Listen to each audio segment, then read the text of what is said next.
Hello my students, today's lesson is about models. This lesson is for second year baccalaureate students. So let's start.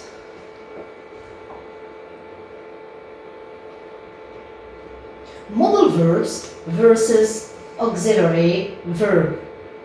So a modal verb is an auxiliary verb, but an auxiliary verb is not necessarily a modal verb. So look here, we have verb to be, to have, to do. These are primary auxiliaries. That is, they can function both as main verb and as auxiliary. Let's see an example. I have a car. Here, the lexical use of to have means to own. The second example, I have seen her. The auxiliary use to have here to form the present perfect. We all know that to form the present perfect we need the auxiliary have or has plus past participle. Great. Now let's move to forms of modals. Modals do not take third person s. Look at this example. She can drive a car and not she cans drive a car. For the verb after modals, it is used in the infinitive. That is, we need to put the verb in the infinitive form after modals. That's why we say the infinitive is used after all modals.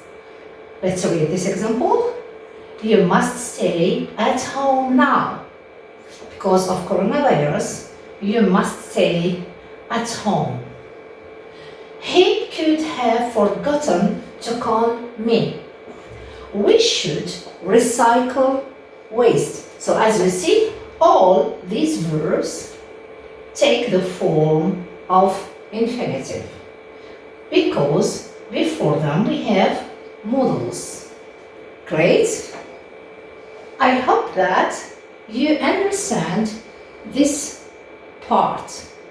Now, let's move to negative sentences using modals. These sentences are formed by adding not after the modal verbs. So we don't use don't, doesn't, didn't with modal verbs. Look at this example. We can't hear very well at the back. We cannot say, sorry, we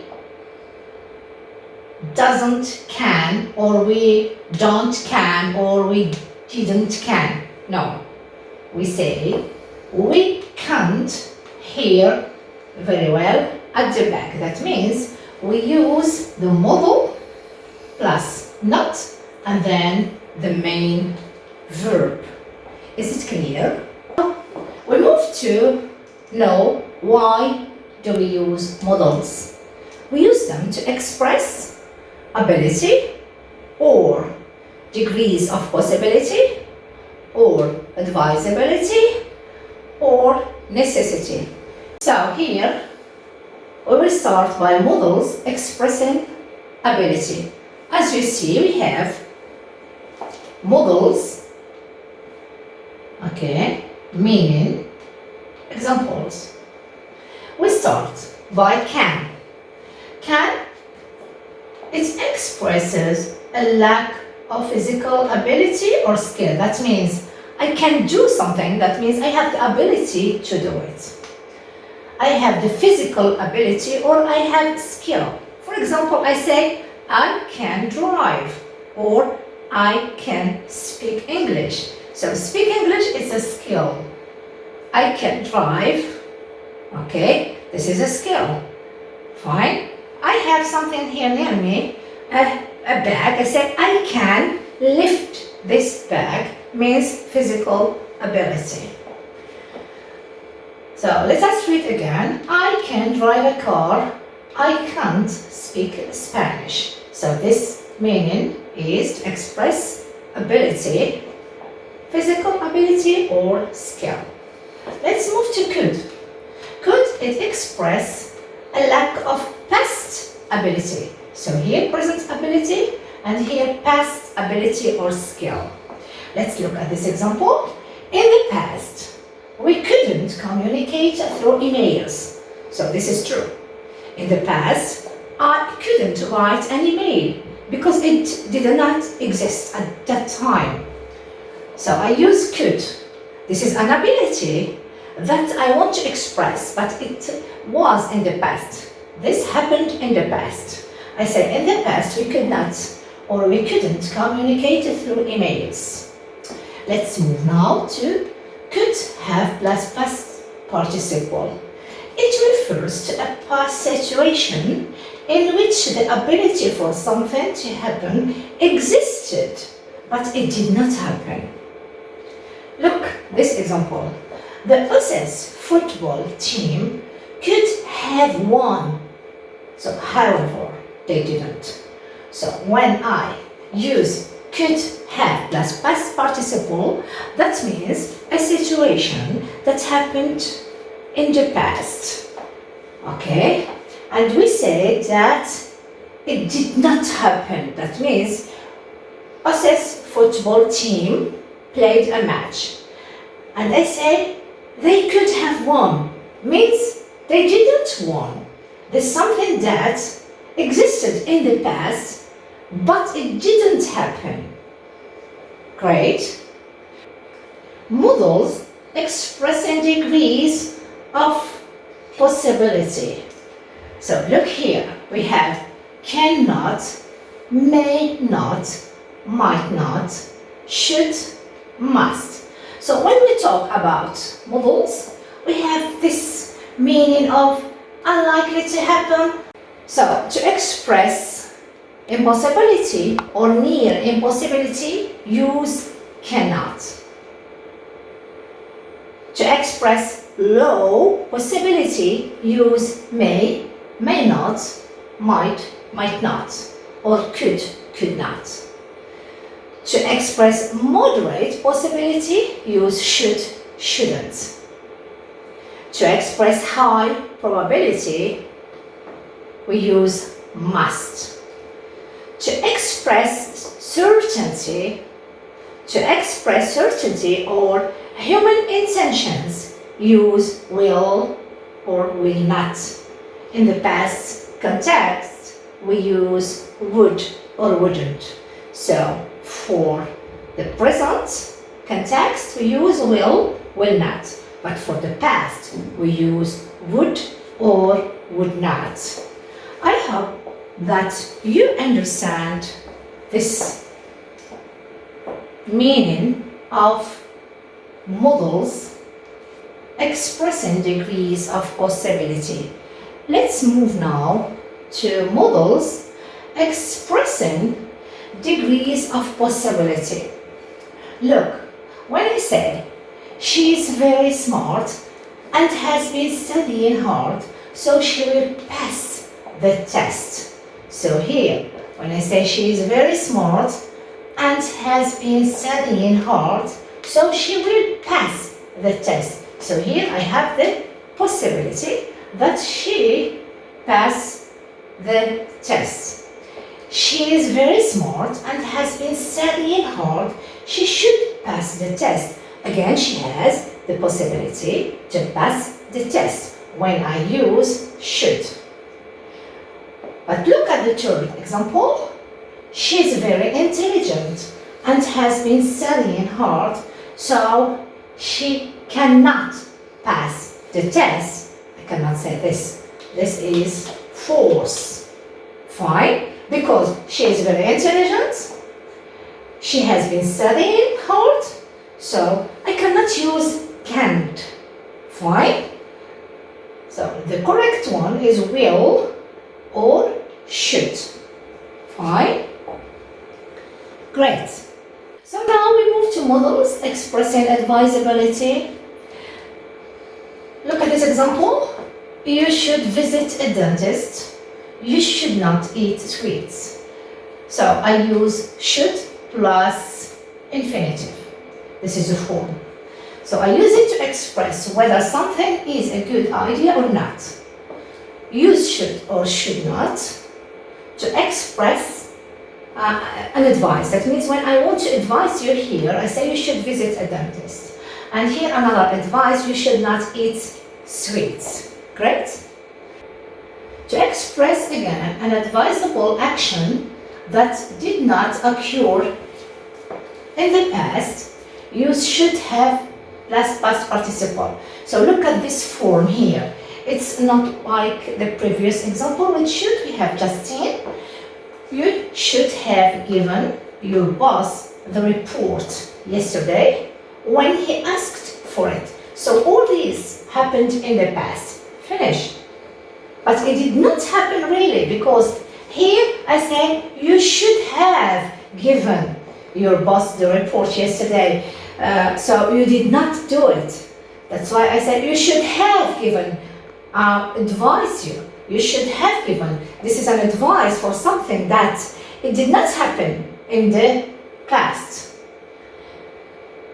Given your boss the report yesterday when he asked for it.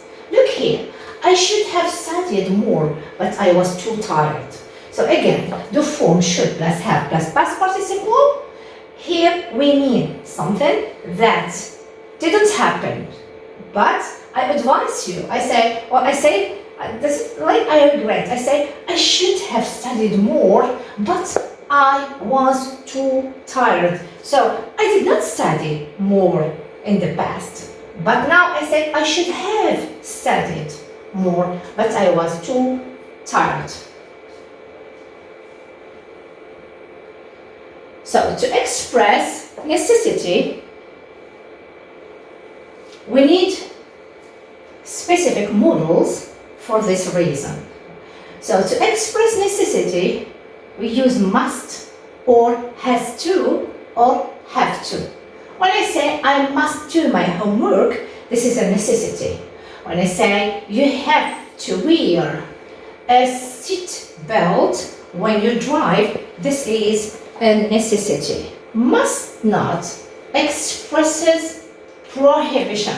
So pay attention to this. When I say, for example, you mustn't smoke in the hospital, here, prohibition. So don't forget this. Look at the model don't have to. So I say I don't have to do my homework. I don't have to do, I needn't. Okay?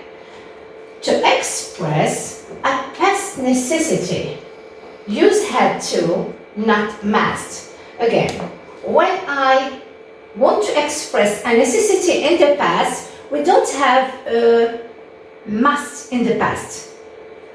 We use had to. Had to. I had to do my homework. I had to do my homework last night. So look here. I don't have to do my homework. This is a form of model don't have to. Here we have I had to do. Why I did not use must? Because this form is the past of must. Great. So now we move to phrasal alternatives to modal auxiliaries. I will try to make it more easier to you. So look here, we have will, modal auxiliary, and the meaning is certainty. And the phrasal alternative is be going to. When I say I will visit my mother, I am going to visit my mother this evening, for example. Can, as I said, meaning is ability, to be able to do something. Should is for advisability, that is, you had better or you ought to or you need to do something. This is advisability. For necessity, we use must. Have to as a phrasal alternative, have got to, be supposed to. These are the phrasal alternatives of must that expresses necessity. Again, we talk here about had to, which is a past necessity, and the phrasal alternative is had to. Okay? And here I will focus on something that I've just said. The past of must is had to. Concerning lack of necessity, we have don't have, to, or needn't. The phrasal alternative is do not have to. The last thing is repeated past event would, use to. This is the phrasal alternative of this modal auxiliary. Fine. So I hope that you understand what I have said up to now. Look at modal auxiliaries when we talk about strong auxiliaries and weak auxiliaries. Here, the modal verb will, a social interaction meaning it is strong intention. Must, obligation, and it is a strong obligation. For would, we have conditional.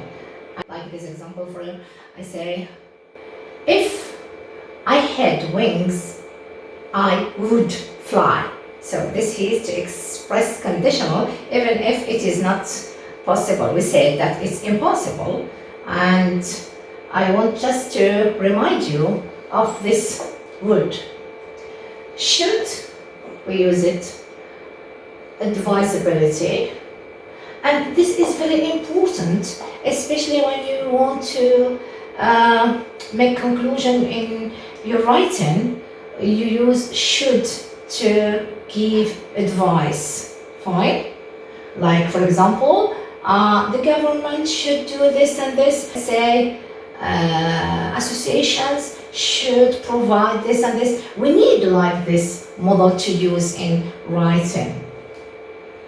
May, it's used for permission or possibility. When you say, for example, let's talk about permission. Say, teacher, may I go to the toilet? So here I'm asking for permission. And we say possibility when I look outside and I find clouds. And I say, well, it may rain. So here, the possibility, I want to express possibility that maybe it will or maybe it may rain. Can, permission. Look here, we have may, can, both for permission. I can say the same example, teacher, can I go to the toilet? So, may and can both express it here or express permission. For might and could, we use them to be very polite, to ask for permission. Like when I want to talk to my teacher, as I said, may I go out? Can I go out? But if I want to be more polite with my teacher, I say, could I go out? Might I go out? And again, we can use this for possibility, like when I say, it might rain.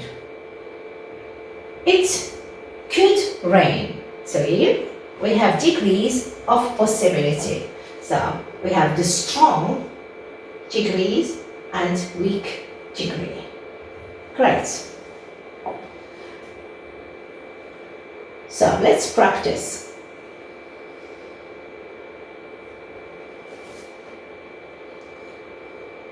So look here. You need to fill in these sentences with the correct modal. The first, You swim when you're 10. We get to the meeting on time yesterday because the train was delayed by 1 hour. Great. The third one, you practiced a lot before you gave your speech. It was really good. I do my washing because my mother does it for me. You tell anyone what I just told you. It's a secret. Where is my purse? I saw it earlier, so it's be in this room. So, you should write down the lesson and then this exercise. Please, I'm talking to my students. Copy this lesson on your student book and copy this exercise on your student book. You do it and I will meet you, okay, to correct online. Thank you for watching this lesson and goodbye, my dear students.